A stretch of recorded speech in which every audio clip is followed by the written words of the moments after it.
Meine absolute Lieblingsjahreszeit hat begonnen. Es wird langsam kälter, die Blätter fallen von den Bäumen und man hat einfach wieder Bock, sich gemütlich in eine Decke einzuwickeln und einfach den ganzen Abend entspannt zu zocken.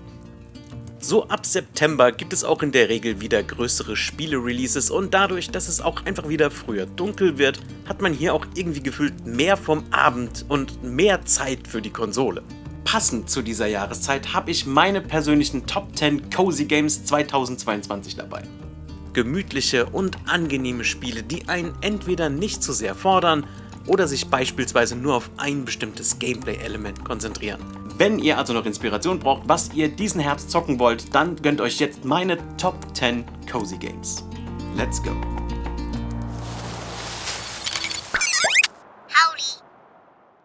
Wir starten das herbstlich chillige Zocken passend mit einem Spiel über Heißgetränke, nämlich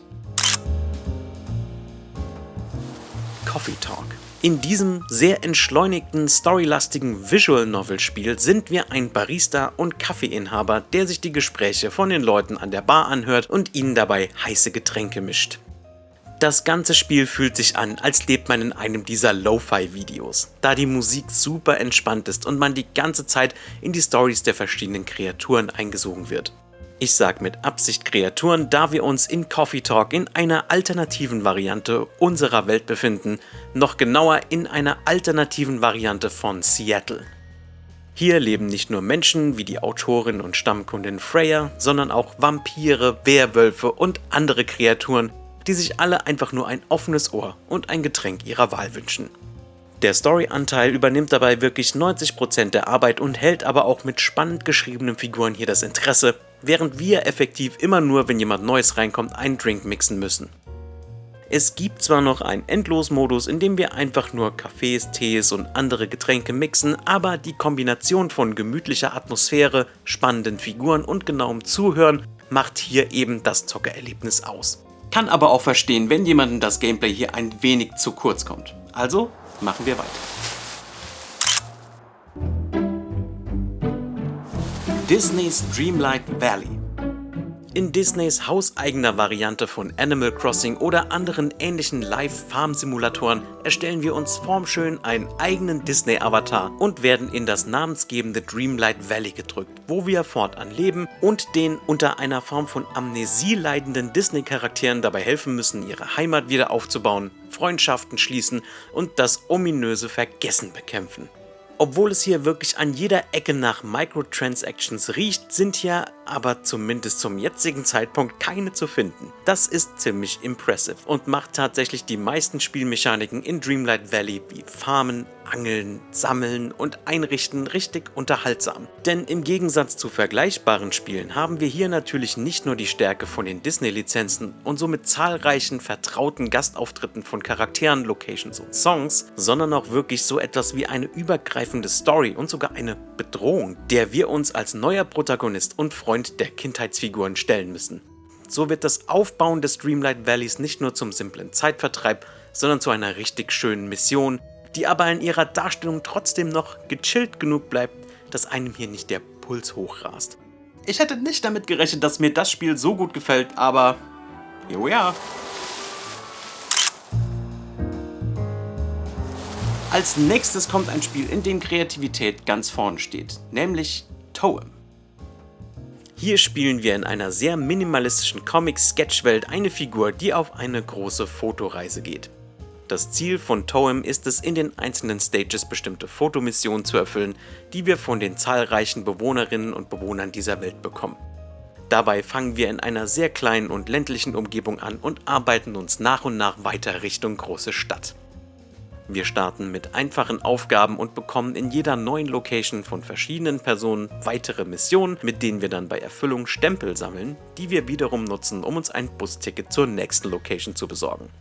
Das Fotos schießen macht dabei jede Menge Spaß, da wir mit einem Blick durch den Sucher hier ganz nah an den total unikaten 2D in 3D-Look eintauchen können und hier tatsächlich auch kreativ sein können mit unserer Bildgestaltung. Wer also sowieso schon gern ein gutes Auge für Fotos hat, ist hier bei Toem genau richtig.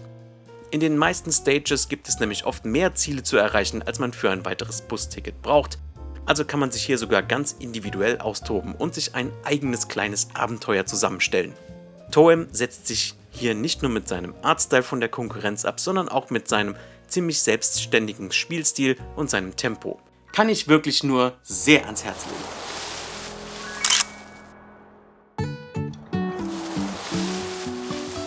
Ganz genauso ans Herz legen kann ich euch das fantastische kleine A Short Hike.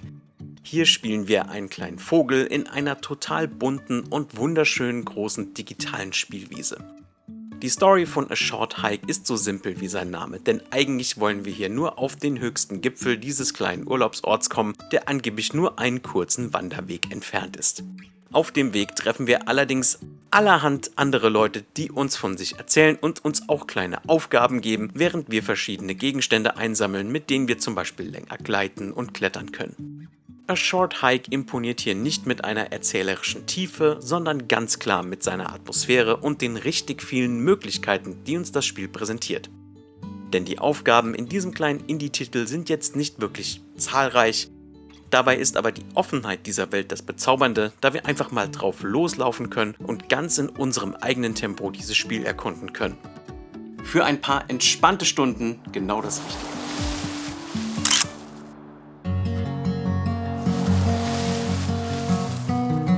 Bear and Breakfast. Unser nächster Titel führt uns tief in den Wald und macht uns glatt zum CEO. Denn in Bear and Breakfast leiten wir unser eigenes Bed and Breakfast Hotel in einem Wald voller Tiere.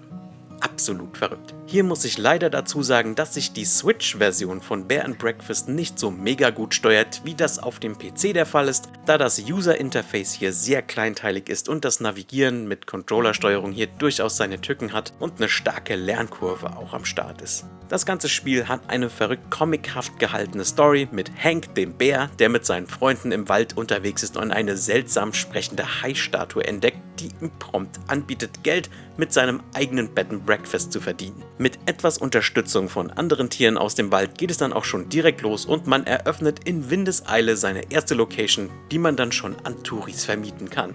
Man dekoriert und möbliert und versucht sich generell gute Bewertungen zu verdienen. Auch wenn das hier ein etwas komplexerer Titel ist als die anderen Spiele auf dieser Liste, hat es doch gerade jetzt für die herbstlichen Vibes genau die richtige Stimmung und scheint sogar ein paar gruselige Elemente noch bereitzuhalten. Bear and Breakfast. Ziemlich spannend.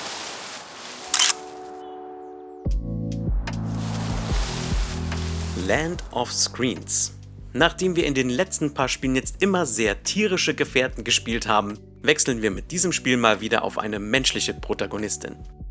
In Land of Screens spielen wir die Journalistin Holland, die sich nach einer Trennung von ihrem Freund auf einen Roadtrip für die Arbeit macht. Auf diesem Roadtrip vergisst Holland jedoch ständig ihr Ladekabel fürs Handy und muss so in jeder Location nach bester Adventure-Game-Manier Dialoge führen und sogar hier und da 1 bis 2 Gegenstände einsammeln und wirklich minimale Rätsel zu lösen. Land of Screens besticht durch einen wunderschönen Artstyle, der sich passenderweise sehr an typischem Corporate Design orientiert, aber hier wirklich das Menschliche ganz nach vorne stellt. Denn wie der Name schon impliziert, bewegt sich Holland hier wirklich durch eine Welt voller Bildschirme und sie muss sich in jeder der Locations damit beschäftigen, die Leute von ihren Screens wegzubekommen, um wieder präsent im Moment zu sein. Das ist nicht ultra deep oder kompliziert, hat aber eine echt schöne kleine positive Message, die wir uns alle gern mal wieder etwas bewusster machen können. Wer auf charmante kleine Adventure steht, schaut hier gerne rein. Und wie könnte ich eine Liste in 2022 mit Cozy Games machen und nicht das eben gerade erschienene Return to Monkey Island erwähnen? Es ist ja geradezu so, als ob es genau für diese Jahreszeit gemacht wurde. Denn nicht nur für alte Fans der Reihe, sondern auch für Neulinge wird hier ein weiteres Kapitel in der Geschichte vom selbsternannten mächtigen Pirat Guybrush Threepwood aufgemacht. Eine Geschichte über Nostalgie, Storytelling und eben auch jede Menge Piratenhumor. Das Writing in Return to Monkey Island ist natürlich vom Serien- und Genre-Urvater Ron Gilbert wieder mal absolut erste Sahne. Und da man in LucasArts Adventure nicht mit den Plagen von anderen Videospielen leben muss, kann man hier wirklich eine richtig entspannte Zeit haben. Rätsel lösen, Gegenstände sammeln und wie immer jede Menge Dialoge führen. Die Rückkehr in die Welt von Monkey Island hat bei mir natürlich unglaublich viel Nostalgie ausgelöst. Man merkt dem Spiel aber auch durch einige Quality-of-Life-Features an, dass sich Ron Gilbert und sein Team hier wirklich viele Gedanken zur besseren Spielbarkeit gemacht haben. Mit diversen Abkürzungen, Verbesserungen und dem fantastischen Hinweisbuch, in dem ihr euch in verschiedenen Abstufungen Tipps geben lassen könnt. Insgesamt ein fantastisches Point-and-Click-Adventure mit einem quirligen und modernem verrückten Artstyle von einem der Großmeister dieses Genres und einem unglaublich verträumt schönen Soundtrack. Absolut perfekt für lauschige Herbstabende.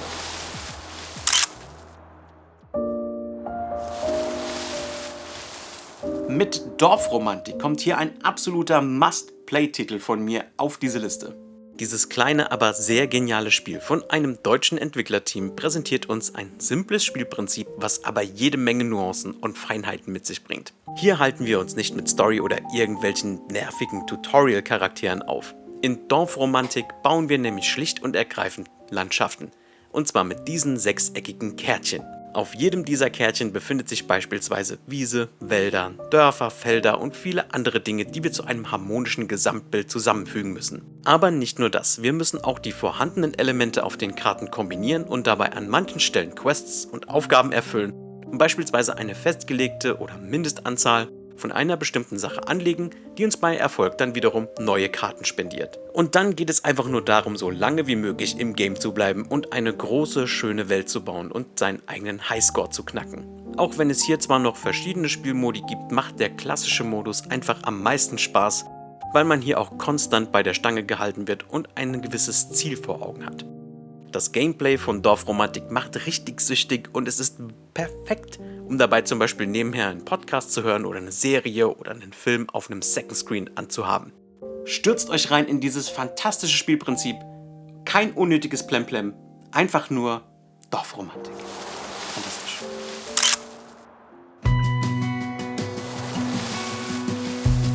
Ein weiteres Spiel, was ich seit Release nicht weglegen kann, ist Potion Permit. In diesem optisch an alte Super Nintendo RPGs angelehntem Rollenspiel spielen wir ein Alchemie-Genie, was in ein Dorf geschickt wird, um dort unter anderem die Tochter des Bürgermeisters zu heilen. Anfangs hat man wirklich keinen guten Ruf in dem Örtchen und muss sich diesen erst durch gute Taten verdienen. Wir erforschen mit unseren Werkzeugen und Waffen die umliegenden Gebiete, sammeln Gegenstände ein und brauen aus diesen dann Heiltränke, die wir kranken Personen nach einer Diagnose verabreichen können. Das ist ein so angenehm freshes Konzept für ein Rollenspiel, das mich komplett abgeholt hat. Noch dazu kommt eine Friendship-Mechanik, die man auch aus Spielen wie Harvest Moon, Story of Seasons und Co. kennt. Denn je mehr gute Taten wir im Dorf verbringen und je mehr wir uns mit den Leuten unterhalten und Geschenke verteilen, desto mehr mögen uns die Menschen. Haben wir eine Tasche voll mit Gegenständen von unseren Erforschungstouren, können wir nach und nach Zauber- und Heiltränke brauen, die wir gegen Geld verkaufen und damit nicht nur unser eigenes Haus, sondern auch die Klinik und unsere Werkzeuge verbessern können. Potion Permit drückt zwar mit seinem Tag- und Nachtwechsel hier etwas auf die Tube, bietet dafür aber wirklich für jede Figur am Dorf einen eigenen Tagesablauf sowie bestimmte Öffnungszeiten für manche der Etablissements. Der Super Nintendo Artstyle rundet das Ganze da noch ab und insgesamt macht die ganze Atmosphäre dieses Spiel hier wirklich zu einem absolut fantastischen Cozy Game. Und schließlich beenden wir diese Liste mit einem Spiel, was eigentlich noch gar nicht draußen ist, dafür aber sein Prolog, nämlich Fall of Porcupine. Wir spielen den Arzt Finley, eine Taube in einer Welt voller Tiere, die unserer Welt sehr ähnelt. Finley arbeitet in dem herbstlich-romantischen Ort Porcupine im örtlichen Krankenhaus und muss dort Diagnosen stellen und Leute behandeln.